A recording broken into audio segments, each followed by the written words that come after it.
di naman nagdadalawang attend, ano?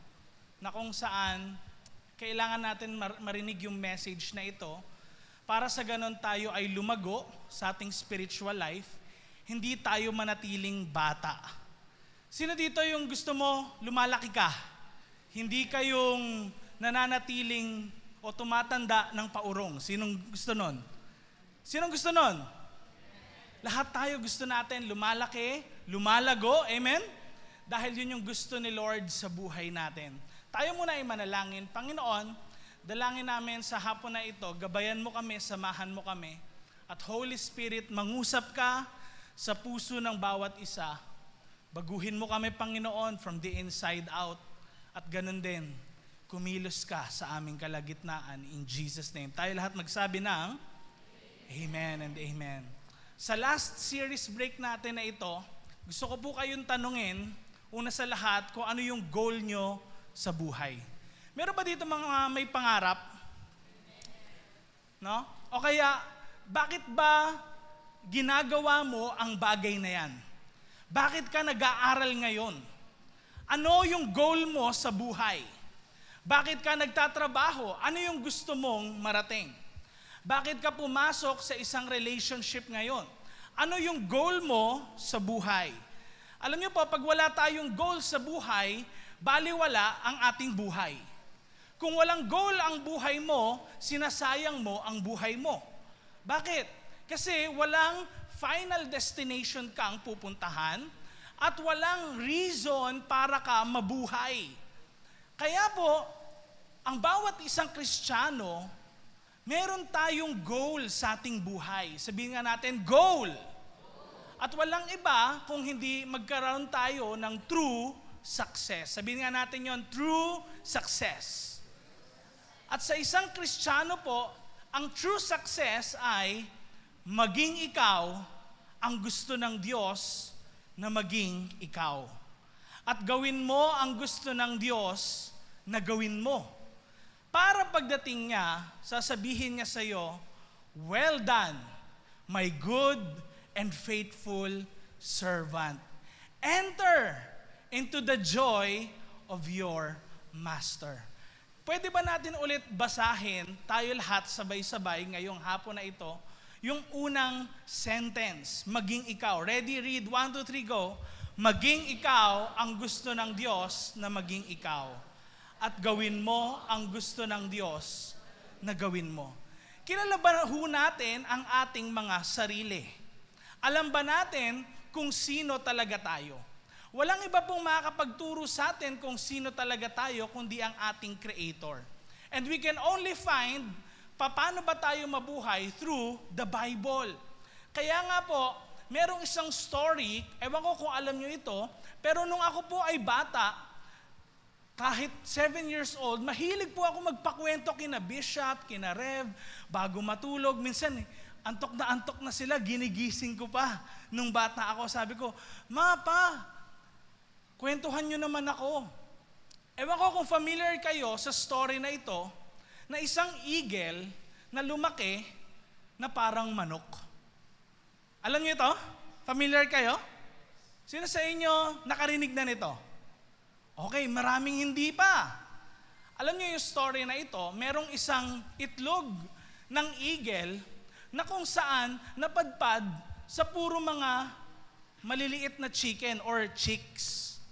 Tapos napisak yung itlog na yon.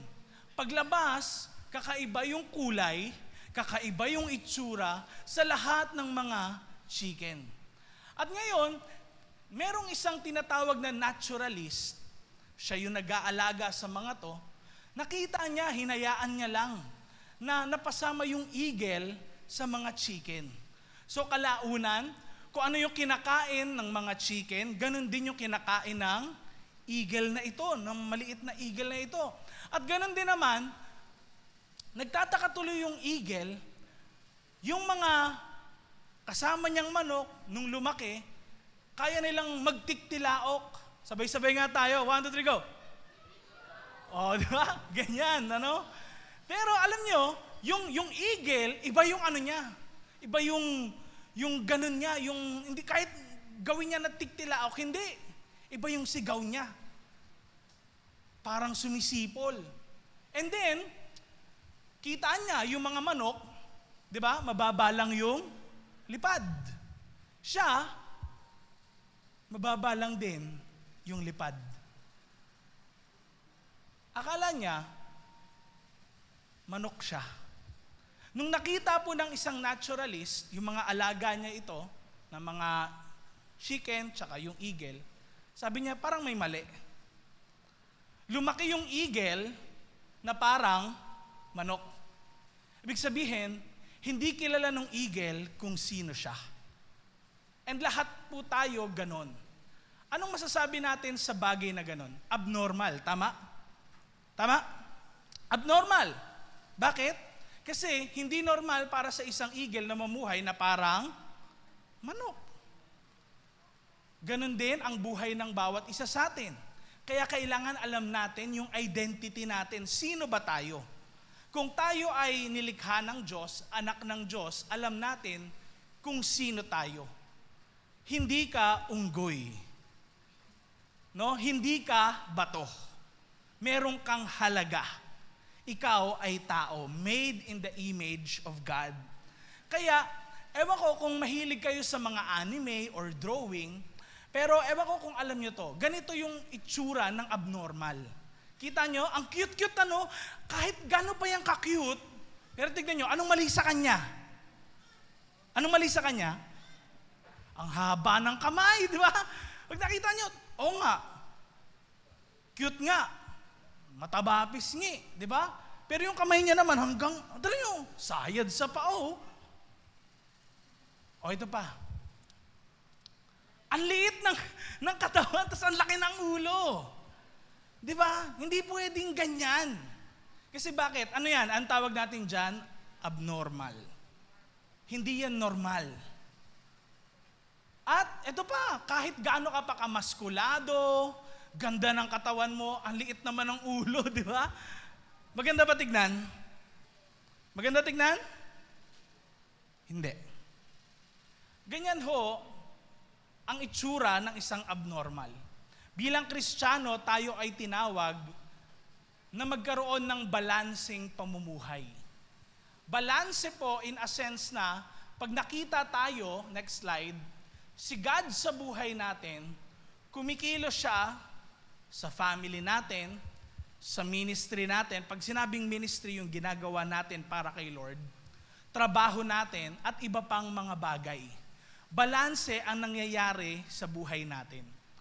In short, kung tayo po ay pinagkatiwalaan ng Diyos ng isang bagay, which is ang buhay natin, kailangan normal tayo sa lahat ng aspeto ng buhay natin.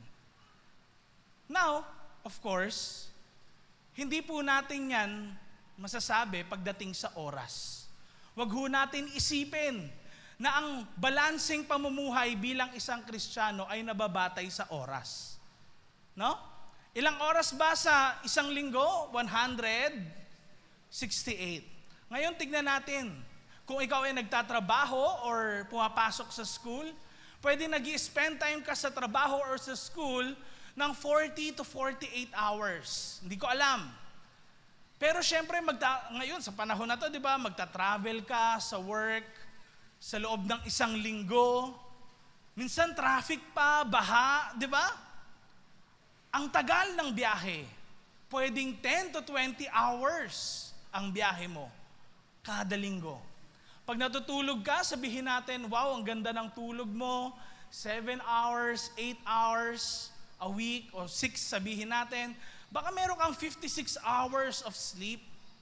Then, meron kang 52 to 60 hours na leisure time mo. Nanonood ka ng TV, papahinga ka lang sa bahay, nagbabrowse ka sa social media, then may time ka sa family mo. Pero tingnan nyo, sa loob ng isang linggo, ang buhay natin po pwedeng 2 to 10 hours lang para sa church and para kay Lord. Tingnan nyo, ang lalaki ng numbers sa ibang area ng buhay natin. Masasabi ba nating balanse ang buhay natin? Kung pagdating sa oras ang batayan? Kaya tignan nyo, sa atin, baka iniisip natin, Ay, nasa church na ako ng Tuesday, then minsan may ginagawa pag Thursday, Saturday, Sunday. Parang lagi na ata akong nasa church. Pero pag tinignan mo buhay mo, sa totoo lang, kulang yung oras na ginagawa natin para kay Lord. Kaya hindi mababatay sa oras yung balancing pamumuhay. Amen?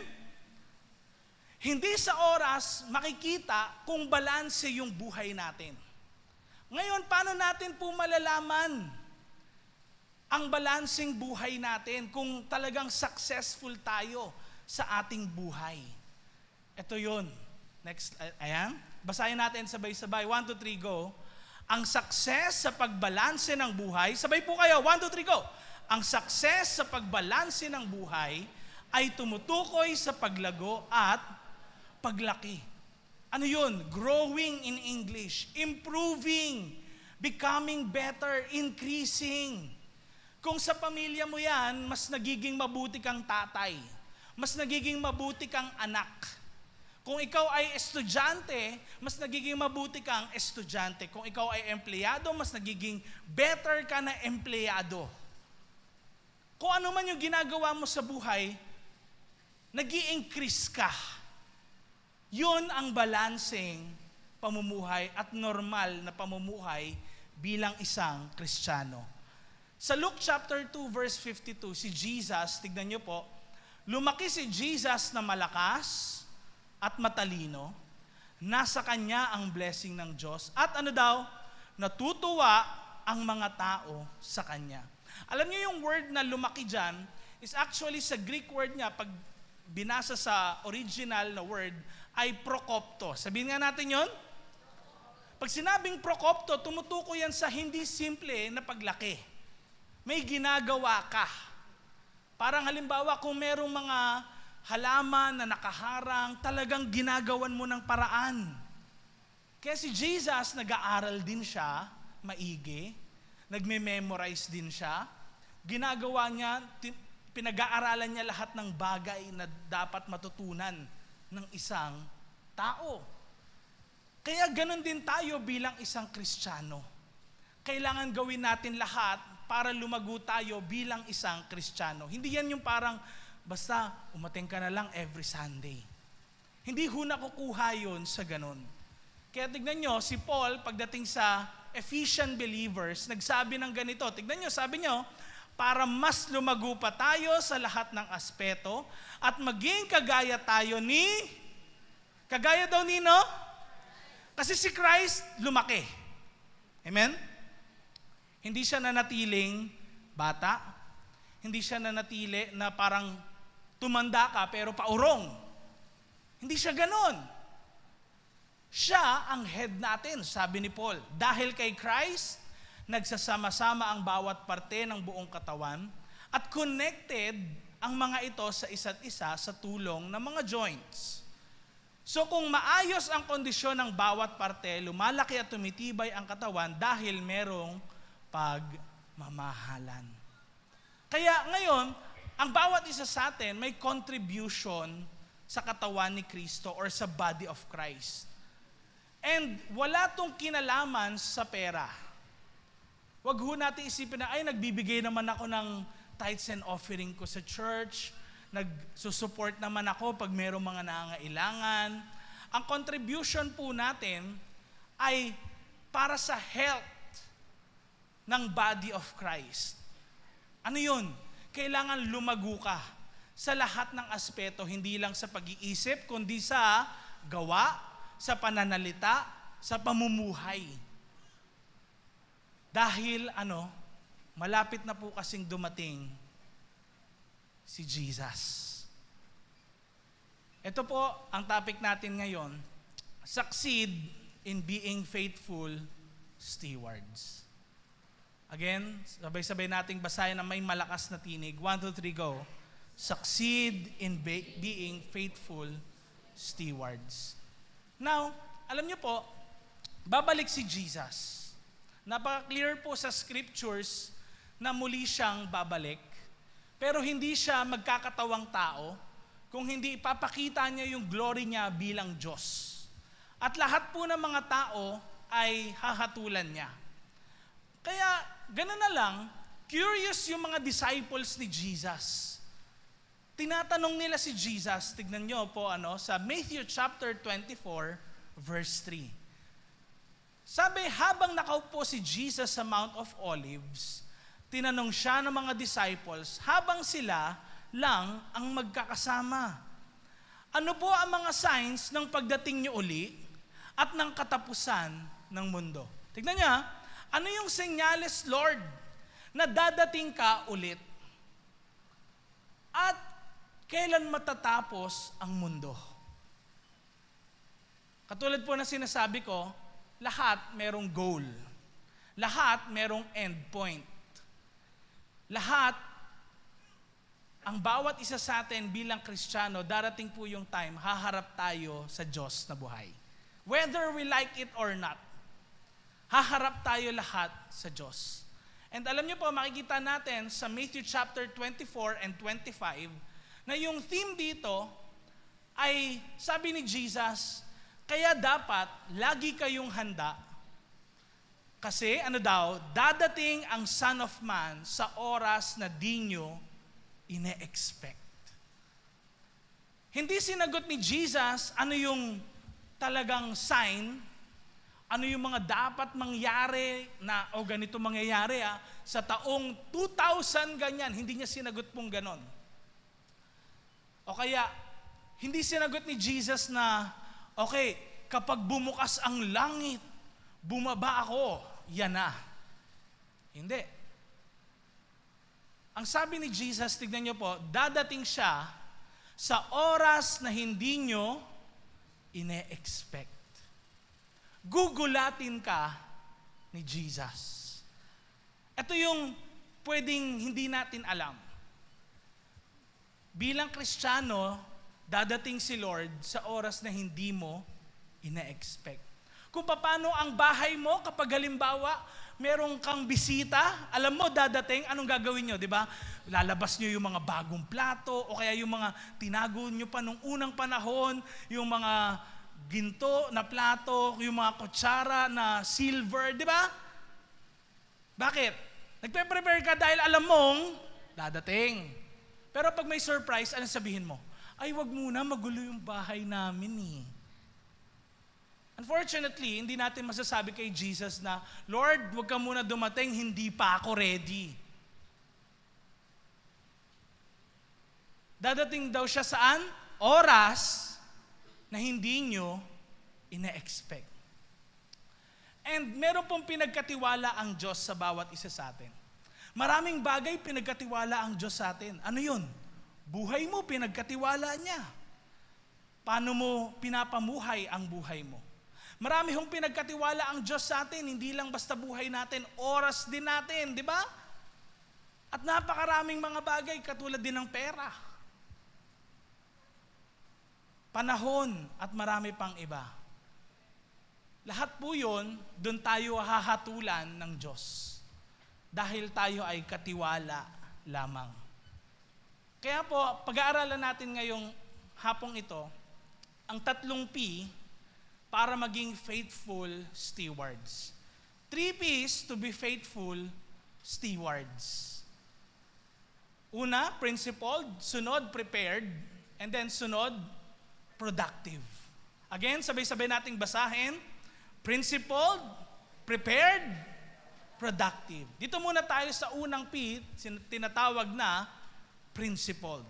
Para kang maging ready sa pagdating ni Jesus, kailangan ginagawa mo kung ano ang tama kahit walang nakakakita. Alam niyo po, sa Pilipinas, nakakalungkot, we are a Christian nation sa Asia, and yet, napakarami pong corruption na nangyayari sa Pilipinas. Bakit? Wala naman nakakakita eh. Baka pwede kong kunin. Di ba? Okay, hindi naman nila alam. Pero, yung mga nagsasabi noon, hindi nila, naniniwala silang merong Diyos, kaya lang akala nila hindi sila nakikita ng Diyos. Alam niyo po, kailangan tayong mga Pinoy merong prinsipyo. Amen? para magkaroon tayo ng mas better na Pilipinas. At pagdating ni Lord, lahat tayo kasi i-judge niya, base rin sa mga ginawa natin. Alam niyo po, kailangan mga tao tayo na merong prinsipyo sa buhay. Kahit walang pulis na manghuhuli. Alam mo sa sarili mo, yung dapat mong gawin. Hindi mo gagawin ang bawal. Amen? Now, sa unang P, meron pong 3 parables ito. No? Yung unang P, babanggitin muna natin yung unang parable na tinukoy ni Jesus para i-explain niya ano ba yung dapat nating gawin sa pagdating niya. Ito yung sabi ng unang parable. Ang sabi, sino ngayon ang tapat at madiskarteng tauhan?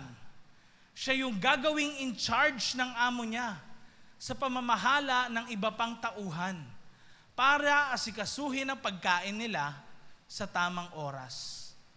Masayang masaya, next slide, ang tauhan na yun pag nadatnan siya ng amo niya na ginagawa ang tungkulin niya.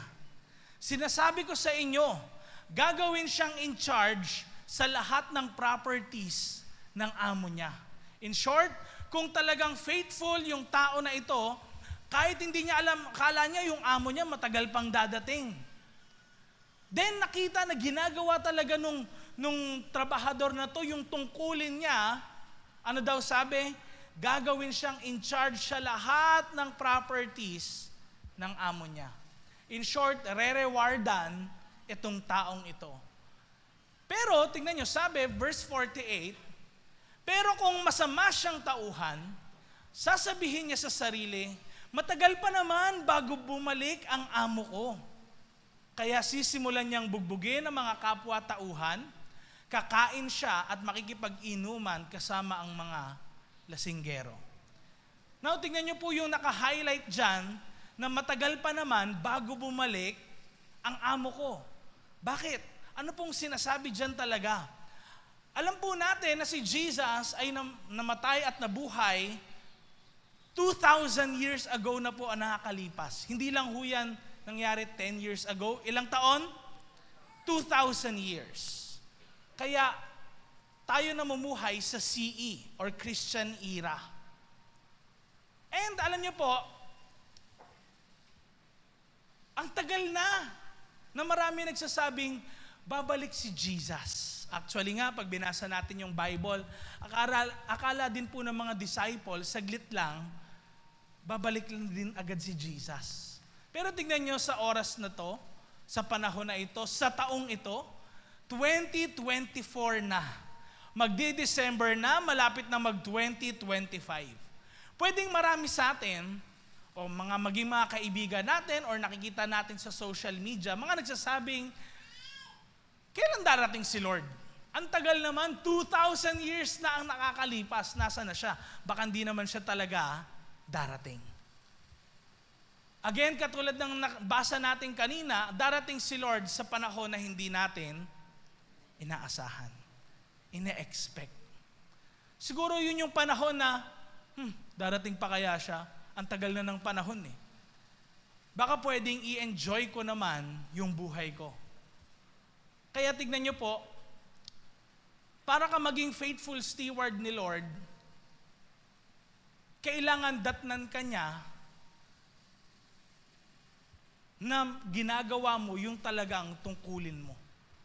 And ang bawat isa po sa atin, merong tungkulin na dapat gawin. Dahil may utos ang Diyos sa atin. Ano yon? Love the Lord your God with all your heart, di ba? With all your soul, with all your mind, with all your strength, di ba? Pero, sabi dun sa second, sabi niya, love your neighbor as yourself.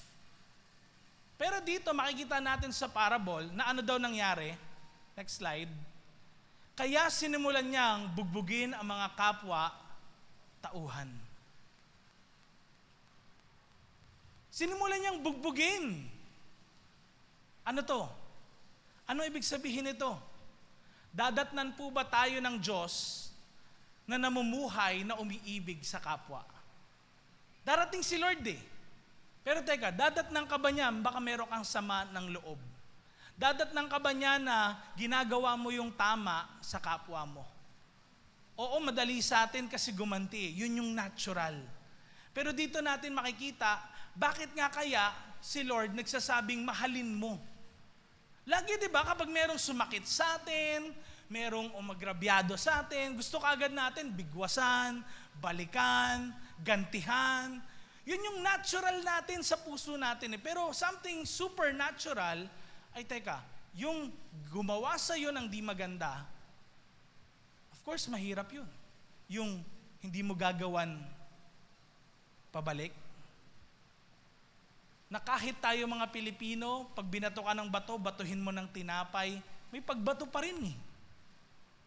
Hindi mawawala sa sarili natin. Pero ito yung utos ng Diyos dahil para maging maayos ang mundo na kinakalakihan natin. Imagine ninyo, kung nangyari to, 1946 po, di ba yung sa World War II, natapos, ganyan, binomba ng Amerika yung Japan ng atomic bomb nila. What if nagkaroon ng gantihan? Kamusta ho ang mundo natin ngayon? Tingin nyo ba it will be a place na ganito? O nakamask tayo lahat? O baka nasa ilalim na ho tayo ng lupa nakatira? Dahil hindi livable yung surface ng earth. Kaya just imagine, bakit si Lord nag-uutos na magmahal ka ng kapwa mo, magpatawad ka, dahil kung hindi tayo mamumuhay na ganito, dadatnan niya tayo na ano? Sira, wasakan, may galit at hindi natin pinapamuhay kung sino talaga siya. Ano pang ginawa po ng servant na ito? Kakain siya at makikipag-inuman kasama ang mga lasinggero. Take note, si Jesus kumakain din actually. As a matter of fact, yung mga critics ni Jesus, sinasabi pa nga sa kanyang, umiinom din to si Jesus kasama ng mga sinners, mga makasalanan. Pero teka, bakit dito sinabi ni Jesus na kakain daw yung servant at makikipag-inuman kasama ang mga lasinggero? Bakit? Parang as if, hindi dadating si amo eh. Pwede kong gawin yung gusto kong gawin. Hindi naman ito part ng trabaho ko. Yung oras na dapat magtrabaho ako, yung oras na dapat merong nagiging progress sa buhay ko, wag na lang muna kasi tagal pa ni amo eh. Ano pong ibig sabihin nito? Ine-enjoy ba natin ang kalayawan ng mundo dahil iniisip natin wala pa naman si Lord? What if, wag naman sana, mahuli po tayo sa akto na meron tayong ginagawa na kasalanan or nag-e-enjoy tayo at hindi natin ginagawa yung trabaho natin bilang mga Kristiyano. Alam niyo po, kung darating ba si Lord sa mga panahon na ito, sasabihin niya ba talaga sa'yo, good job, well done, good and faithful servant? O baka sasabihin niya sa'yo, di kita kilala? Or sabihin niya sa'yo, ang sama mo? Wala lang ako, ganyan na ginawa mo. Tingin nyo. Dahil ito po, hindi lang basta isa kasi yung parable na binanggit ni Jesus. 3 na sunod-sunod. Which means, nagbibigay siya ng emphasis sa kanyang pagdating. Pwedeng hindi man natin ma-feel ngayon, pero mangyayari. Tignan niyo sabi verse 50, sabay-sabay nating basahin, 1, 2, 3, go. Babalik ang amo niya sa araw na hindi niya inaasahan at sa oras daw na hindi niya alam.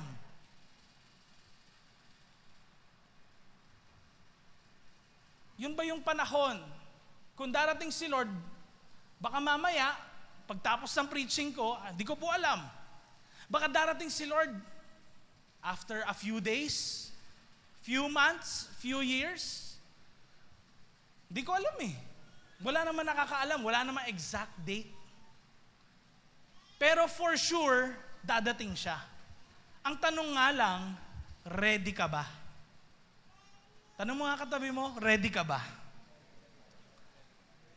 Ready ka ba? Tanongin mo. Ready ka ba o hindi? Dahil tignan niyo po, hindi po ako nananakot sa inyo.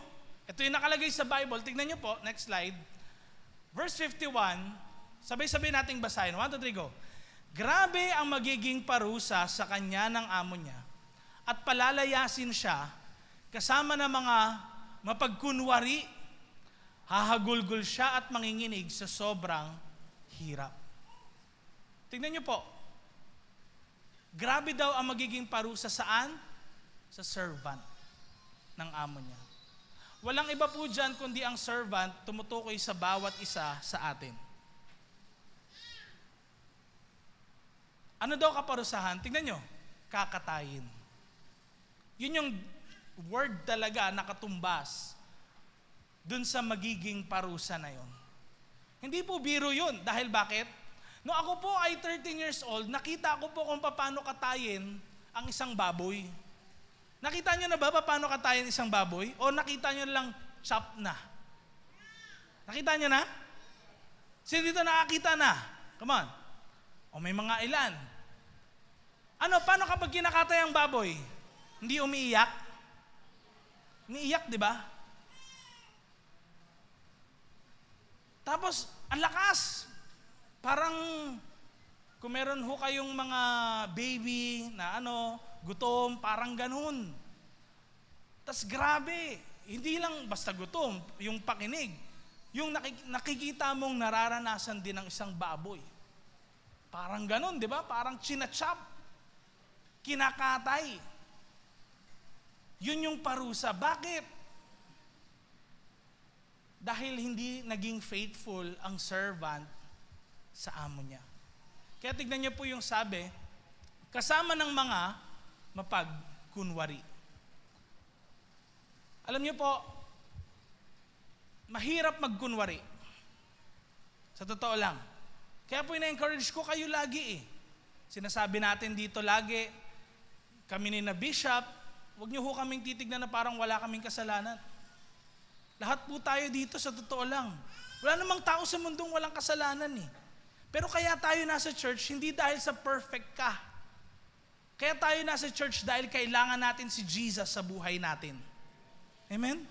Nagpapabago tayo kay Jesus eh. Lahat tayo. Merong issues tayo sa buhay eh. Pero, ginagawa natin kung ano yung tama dahil tapat siya sa buhay natin. Kailangan makita si Jesus sa akin.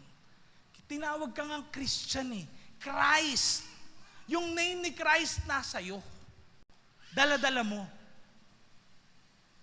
And kung si Jesus totoo at hindi nagkukunwari, dapat ganun ka. Amen?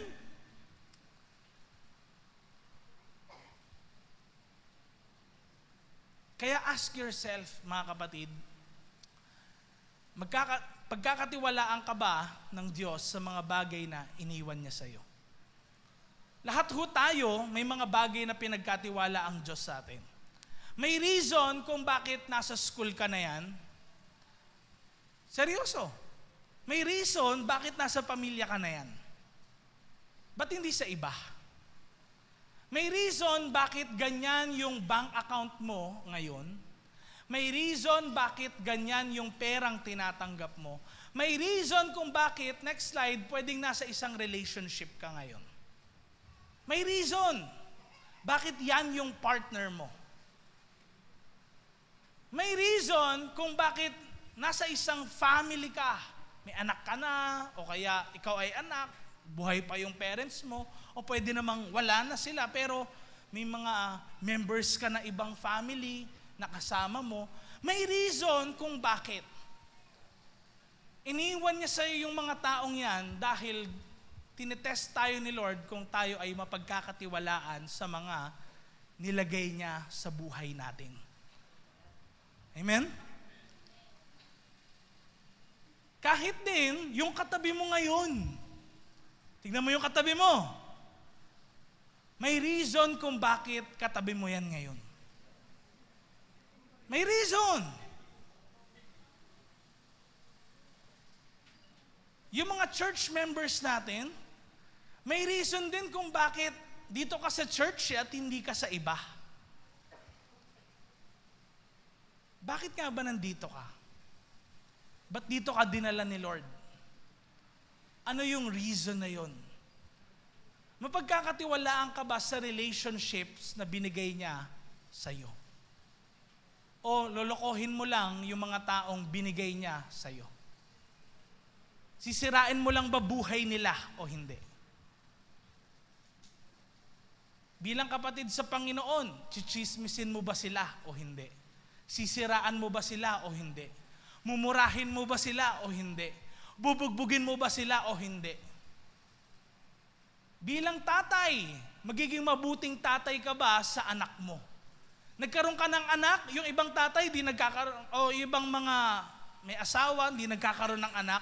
May reason bakit ka binigyan ng anak. Ang tanong, magiging mabuti ka bang tatay sa anak mo? May reason din yung ibang mga anak wala ng tatay, pero ikaw meron. Ang tanong, mapagkakatiwalaan ka ba dun sa relationship na binigay sa'yo ni Lord?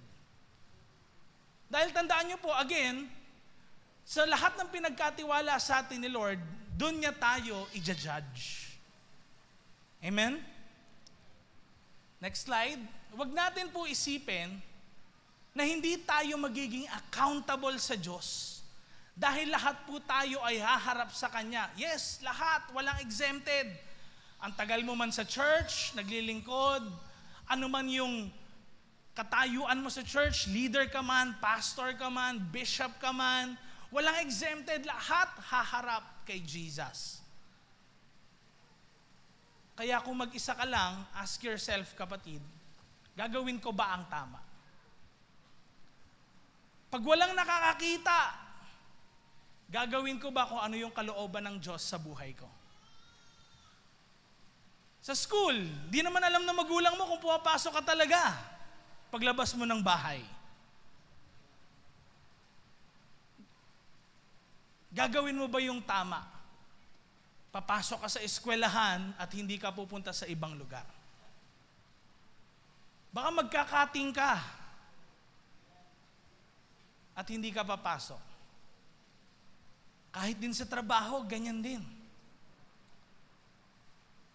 Kung wala yung boss mo, gagawin mo ba ng faithful yung trabaho mo? Kaya lahat tayo, nuutos ni Lord na mahalin si Lord. Mahalin siya ng buong buhay natin. Pero sa totoo lang, ang daling mahalin ni Lord. Bakit? Mahal niya tayo eh. Amen? Pero paano yung kapwa natin? Kasi hindi natin basta-basta masasabing, mahal ko si Lord, nagbabasa naman ako ng Bible. Di ba? Tama ba yun? Pwede mo masasabi yun eh. Lagi naman ako nag-church, pastor. Tagal ko mag-pray. Okay. Galing mo sa mga area na yan. Pero how about kung ipapakita mo sa iba yung pagmamahal mo? Kasi it is what matters most. Pwede kang maraming memory verses na alam, pero di mo naman na-apply pala sa buhay mo. Totoo yun eh. Kaya tuloy maraming mga galit sa Kristiyano sa mga social media. May mga magpaparinig pa, di ba, sasabihin, pa-verse-verse ka dyan, pero ganito ka naman. Di ba? Nakita niyo yan? Bakit? Kasi totoo eh. Pwedeng wala sa kilos mo yung sinasabi mo. That is why, napaka-importante sa atin, hindi lang yung devotion natin kay Lord, pang sarili natin, kundi yung ginagawa at nakikita ng mga tao sa atin. Tignan niyo sabi ng Matthew chapter 22 verse 37 to 40. Pwede ba nating sabay-sabay basahin? 1, 2, 3, go. Sumagot si Jesus, mahalin mo ang Panginoon mong Diyos ng buong puso, ng buong kaluluwa at buong. Ito ang pinakamahalaga at unang utos. tulad din nito ang pangalawa. Ano daw? Tignan niyo yung sabi, tulad din nito ang pangalawa. Kung ano yung una, ganun din daw dapat yung gagawin mo sa pangalawa. Kung sinasabi nating mahal natin si God, okay, kamusta yung relationship mo? Okay, paano mo tinatrato yung kapwa mo? Kaya, ang bawat isa sa atin, kailangan merong prinsipyo sa buhay. Amen? Amen? Ano yung number 1? Principle. Number 2 na P natin, para maging good steward ka, kailangan prepared ka. Pinagkatiwalaan ka ng Diyos, kaya asahan mo, dadating si Lord anytime. Anytime, dadating siya. Huwag mong isipin na ay sa next year pa. Alam niyo po, nung pandemic, ang dami nagtatanong sa akin, sabi nila, Pastor, may message sila sa Facebook, sabi nila, Pastor, bakit po ganito ngayon? Naka-lockdown na tayo, darating na po ba si Lord? Di ba? Parang grabe na nangyayari sa mundo, Pastor. Parang ang chaotic na, wala na kaming sahod, nasesante na ako, tinanggal na ako. Yung pamilya ko, Lord, wala nang kakainin. Darating ka na ba, Lord? Pwede nyo yung mga tanong natin eh. Pero tingnan nyo, tapos na pandemic, marami sa atin, di na nagfe-face mask. Kamusta? Bakit kaya ang tanong, maraming mga tao ngayon, wala na sa church? Kasi tapos na yung problema. Nakalakpas na ba? Alam niyo po ba, 2019, nagulat po ako. Kasi nato lang, di ba sa Facebook, meron yung mga memories. Di ba? 2019, almost 5 years ago na, no? Nagpo-post po kasi ako noon ng mga promotional natin dahil sa event din natin ng December 15 noong 2019. At yung event po na yun, tinawag na Sana Ngayong Pasko. Sino nakakaalala nun? Sinong nandun noon? May mga ilan dito na nandun. Alam niyo ba na nung time na yon, gumamit po tayo ng cinema dyan sa Santa Mesa. Yung tao lahat, grabe. Almost 1,000. Tapos yung service natin dito, pagbalik, alam niyo ba yon? 6 yung services natin, tas punong-puno. Ngayon, ano nangyari? Prepared pa ba tayo sa pagdating ni Lord? O baka nakalimutan na rin natin na dadating siya? Kaya wala na tayong ginagawa. Yung paglilingkod na lang din natin kay Lord, parang gitna na lang lagi. Tignan natin ngayon ang parable na ito. Ito po tinatawag na parable of the 10 virgins o 10 dalaga. Sabi noon, may 10 dalaga na kumuha ng mga lampara nila para salubungin ang lalaking ikakasal. 5 sa kanila ang mahina ang ulo. Sa English po, foolish virgins. 5 naman ang matatalino, wise virgins. Dinala ng mga mahihina ang ulo ang mga lampara nila. Pero wala silang baong langis. Yung mga matatalino naman, nagbaon ng langis para sa mga lampara nila. At tignan nyo, verse 5, ang sabi ni Jesus sa story na ito, na late ang lalaking ikakasal, kaya inantok na sila, kakahintay. Sino nang inaantok dito? Tignan mo yung katabi mo. Biblical ba? Okay. Inantok! Kahit wise or foolish yung mga virgins. Yung foolish, wala silang dalang baong oil. Yung oil ginagamit para manatili po na umaapoy yung mga lamps nila. Ngayon, katulad din po yan ng nauna. Pero in a sense, prepared ka ba? Tingnan natin kung prepared ba talaga tong 10 virgins na to. Dahil bakit? Nung akala siguro nila, ang tagal pa eh. Inantok na ho sila sa tagal. At tignan nyo ho, verse 6 ng Matthew chapter 25. Hating gabi na nang may sumigaw. Nandito na ang groom! Salubungin niyo na siya! Sumigaw. Gumising ang 10 dalaga at inayos ang kanilang mga lampara.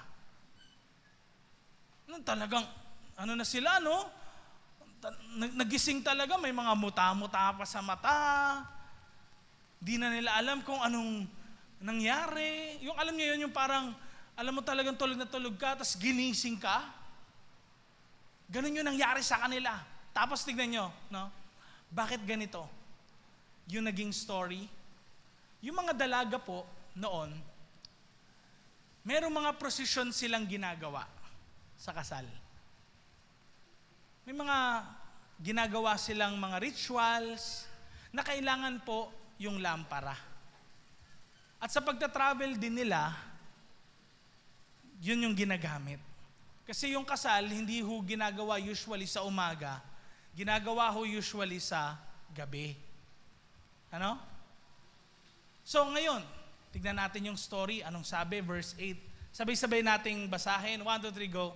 Sinabi ng mga mahihina ang ulo sa mga matatalino, pahingi naman ng konting langis. Malapit na kasing maubos yung sa amin. Hindi pwede, sagot ng matatalino. Hindi kasya ang langis namin para sa ating lahat. Bumili na lang kayo sa tindahan. Pwede niyong sabihin, kung lalagay natin ang sarili natin dyan, kung tayo yung mga foolish virgins, damot naman ng mga to. Di ba? Pero sa totoo lang, kung ikaw ay invited sa kasalan, kailangan prepared ka. Amen. Hindi pwedeng pag sinabi sa kasalan ngayon, tignan niyo, sa kasalan ngayon, pag sinabing, ang motif natin, red at saka white. Di ba? Tapos pupunta ka doon, iba yung kulay mo. Kasama ka doon sa entourage. Maganda ba tignan yon?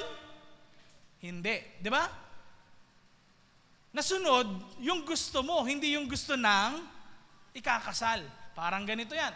In-invite kita, kailangan prepared ka. Etong foolish virgins, hindi prepared. Hindi sila handa.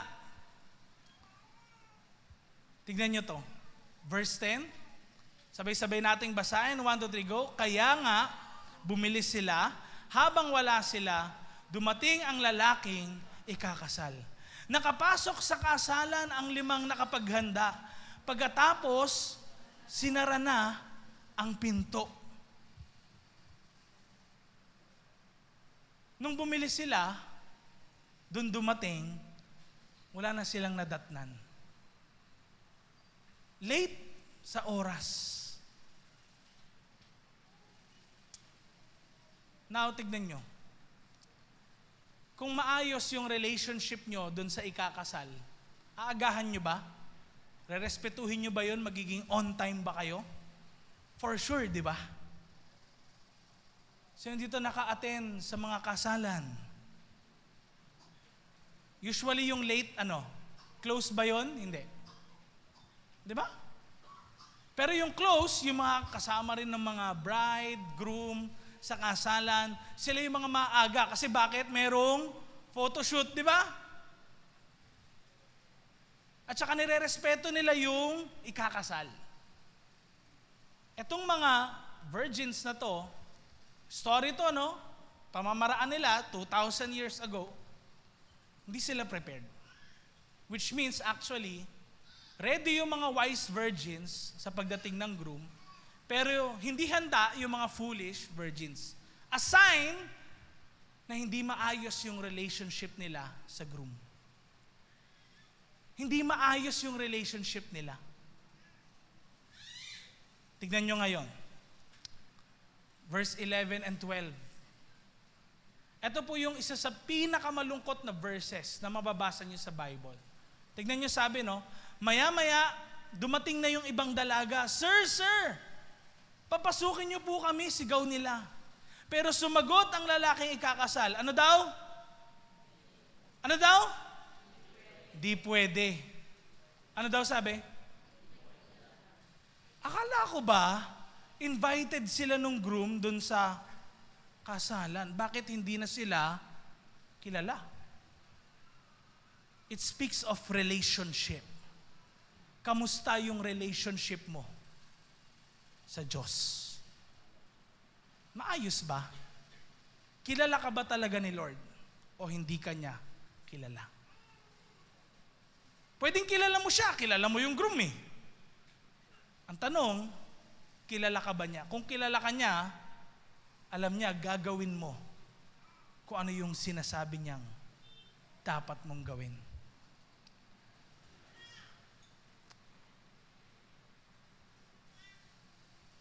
Kaya kailangan po ang lesson dito, ang ilawan mo makatagal hanggang sa pagdating ni Lord. Ilawan, yung word na yon, ilawan. Ano pong ibig sabihin yan? Yung ilaw po, maraming mga verses sa Bible tungkol dyan. You are the salt and light of the world. Di ba? Yung ilawan, sumisimbolo po yan sa status natin bilang representante ng Diyos sa mundo. Representative ka ng Diyos sa mundo. Ang tanong, pagdating ba ni Lord, yung status mo bilang representative niya sa mundo, ganun ka pa rin ba? Maayos pa rin ba yung relationship mo sa Kanya pag dumating siya? Kasi pwedeng tayo sa paglilingkod natin kay Lord, hindi tayo all out. Di ba? Ayaw natin ibigay lahat. Hindi rin tayo prepared na ibigay lahat. Pwedeng katulad tayo ng foolish virgins. Alam niyo po, mahirap yung ganun. Bakit? Para kang isang Kristiyano na urong-sulong. Minsan, active, minsan hindi. Tapos pag gitna-gitna ka lang, sa dulo, di ka pala papasok sa langit. Next slide. Kung maglilingkod ka sa Diyos, itodo mo na. Sabihin mo sa katabi mo, itodo mo na. Ibigay mo na lahat. Kung ayaw mo, itodo mo na din. Bakit? Para pagdating mo sa hell, sunog ka talaga, di ba? Ganun tayo. Minsan, all out muna ako kay Lord, mamaya, hindi. Teka, naintindihan naman ni Lord eh.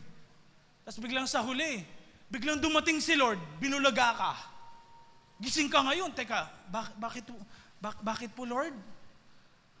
Hindi ka ready. Tapos magfe-fail ka rin pala sa huli. Ano pang sense? Sayang yung oras na binigay mo. Sayang yung buhay na meron ka. Kung maglilingkod ka sa Diyos, bigay mo na lahat. Kung ayaw mo, todo mo na rin. Hindi pwedeng naglalaro ka sa gitna.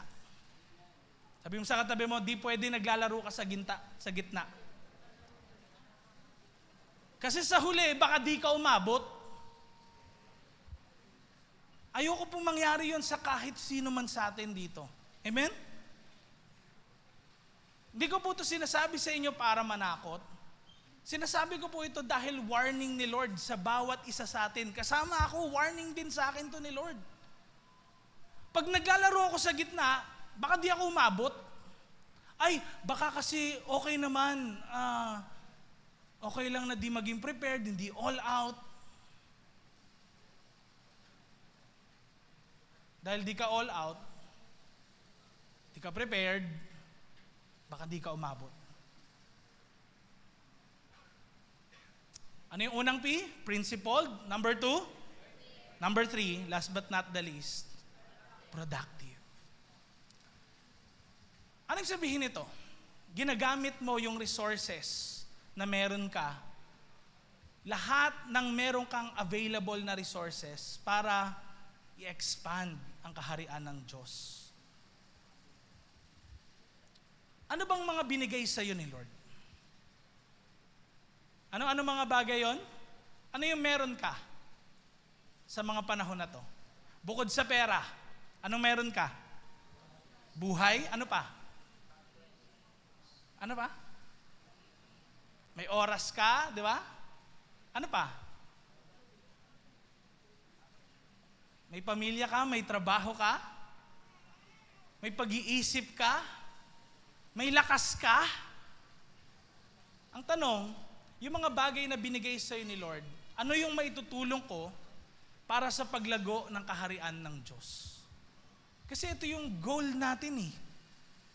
Yung trabaho natin, di naman forever magiging, kung engineer ka, di ka forever magiging engineer eh.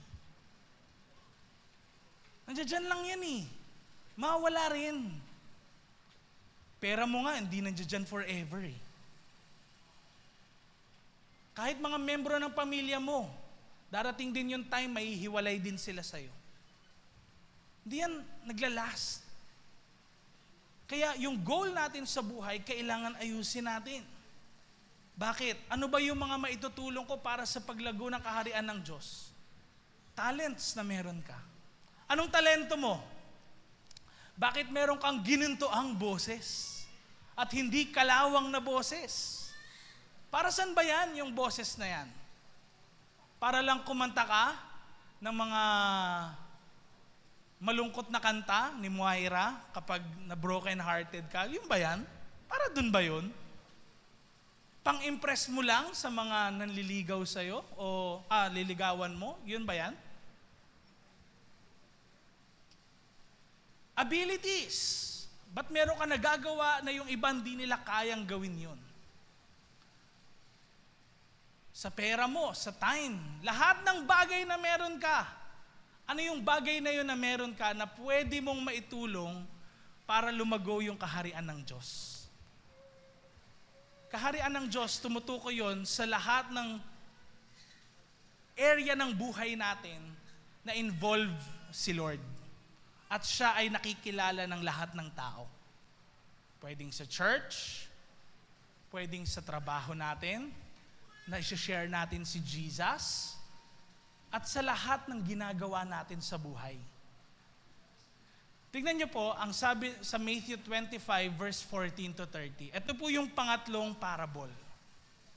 Ang sabi ni Jesus, binigyan niya ang bawat isa depende sa kakayahan nila.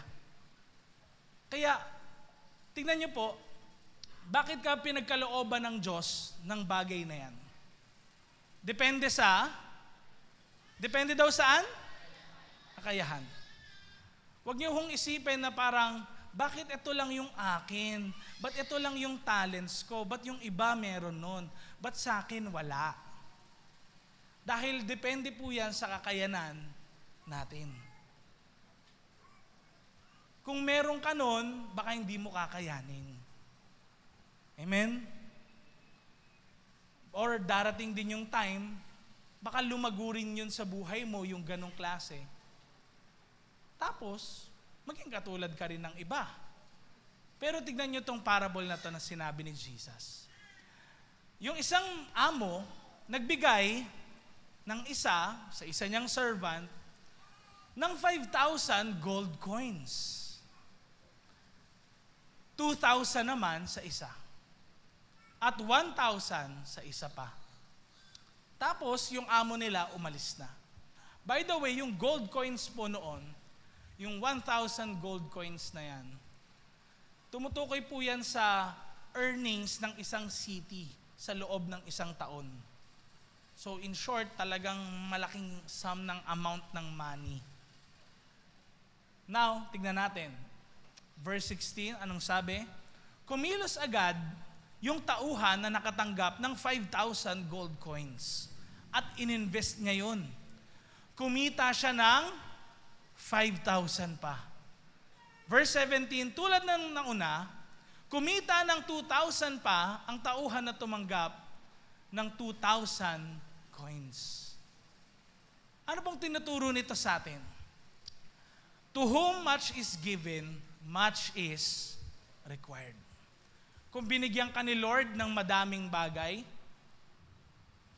ganon din kadaming bagay yung nire-require ni Lord sa buhay mo.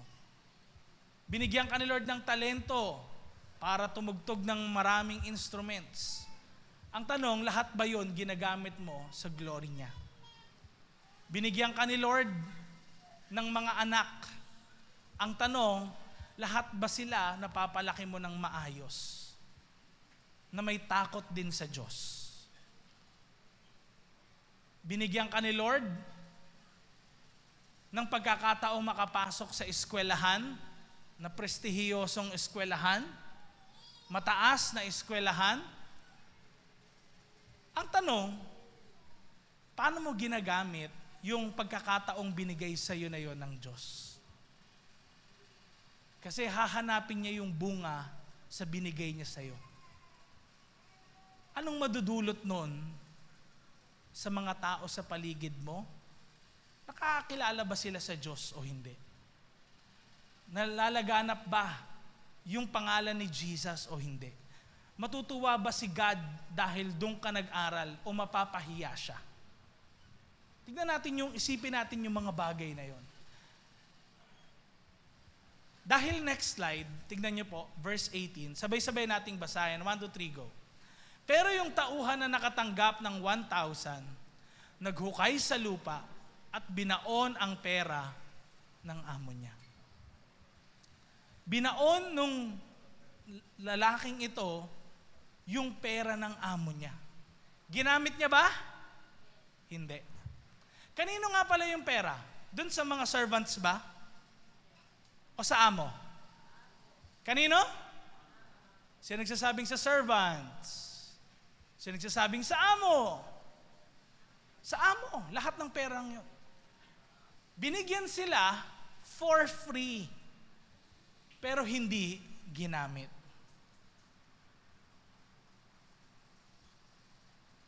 Now, may mga binigay si Lord sa buhay ng bawat isa sa atin.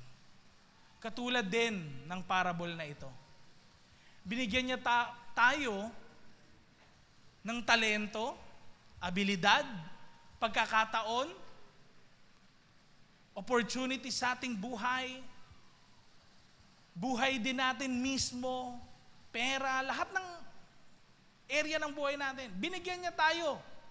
Pero ang tanong, katulad sa parable, ano yung mga bagay na binabaon natin sa lupa o mga bagay na hindi natin ginagamit para sa Diyos? Meron ba? Mga bagay na hindi natin ginagamit na binigay ng Diyos sa atin, binaon na lang natin sa lupa katulad nung binigyan ng 1,000 gold coins. Kaya tignan nyo, dumating agad yung amo. Hindi inaasahan nitong tatlo. Dumating. Natuwa yung amo dun sa unang dalawa. Pero yung sa pangalawa, nagalit. Bakit?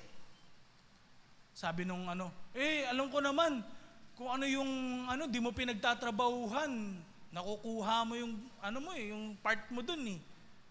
Teka, nakalimutan ng servant, lahat ng meron siya sa Diyos. Lahat ng meron siya dun sa amo niya. Tingnan niyo sabi ngayon ng amo niya dun sa servant na to. Verse 26. Masama at tamad na tauhan, sabi ng amo. Alam mo naman pala na pumipitas ako ng mga hindi ko tinanim at nag-harvest ako ng di ko hinasik. Dapat dineposit mo na lang yung pera ko sa bangko para kumita pa sana. At makukuha ko lahat yon na may interest pa. Ngayon, kunin nyo ang pera sa kanya at ibigay dun sa may 10,000 coins. Again, tignan nyo yun Binaon ng lalaki yung 1,000 gold coins na binigay sa kanya ng amo niya. Di niya ginamit, tinabilang niya, ayaw niya kasi gamitin, nagalit yung amo. Baka ganun din si Lord sa bawat isa sa atin. Ayaw natin paggamit buhay natin sa Kanya. Ipagsusulit natin yun kay Lord. May reason bakit tayo nabubuhay. Yun ay para makilala natin si Lord at ipakilala rin siya sa lahat ng mga tao. Amen? Mahalin natin si Lord ng buong puso. Mahalin din natin ang kapwa natin. Kaya ngayon, ito yung conclusion natin. Makikita po natin yung conclusion ng 3 parables na ito na tinuro ni Jesus. Doon sa mangyayari mismong picture ng final judgment. Hindi po eksakto na binigay ni Jesus kung ano yung mangyayari. Pero inihalin tulad niya po sa isang may-ari ng mga sheep at goats. Na pagdating daw po sa judgment day, yung mga sheep, lalagay niya sa kanan, yung mga goats sa kaliwa. Pag ho tinignan nyo yung goats at saka sheep, sa totoo lang, kapag po shaved yung mga sheep, halos di nyo po mapapansin kung sino ba dun yung goat, sino yung sheep. And darating daw yung judgment day na alam nung amo ano yung sheep, ano yung goats. Hahatiin niya sila. Tapos alam nyo, ganito mangyayari. Sasabihin ng hari dun sa mga nasa kaliwa, di ko kayo kilala. Kasi bakit? May mga nagutom, di nyo tinulungan. May mga nangailangan, wala kayong ginawa. May mga nagkasakit, di nyo dinalaw, wala kayong pakialam sa kanila. Ganun kayo. Meanwhile, sa mga nasa kanan, sabi nung hari, kayo yung mga tumulong sa mga nangangailangan. Kayo yung mga dumalaw sa mga taong kailangan dalawin. Mga may sakit, nakulong, lahat yan. Enter sa kaharian ko. Pasok kayo dito sa bahay ko. Well done, good and faithful servant. Yun yung sabi ni Lord. Ano ibig sabihin po nito? Conclusion natin. Para po tayo ay maging faithful stewards. Of course, hindi lang basta mamuhay tayo na may prinsipyo, prepared at productive. Kailangan po ang bawat isa sa atin ay proactive. Ano ibig sabihin nito? Hindi mo hinahayaan lang ang isang bagay. Kumikilos ka para gawin ang dapat gawin. Nakita mo ngayon, parang ako po yung yung sinasabi nyo na servant na binubugbog niya yung mga katrabaho niya. Pwedeng nakikita mo sarili mo doon. Maating ka nga ng church, pagdating sa bahay, pwedeng yung kapatid mo, pinsan mo, binubugbog mo. Hindi ko alam. Pwedeng ikaw, minumura mo o hinahamak mo yung iba, paglabas dito sa church. Hindi ko alam. Pero ngayon narinig mo to, ano yung gagawin mo? Ano yung gagawin mo? Gusto ni Lord, proactive tayo.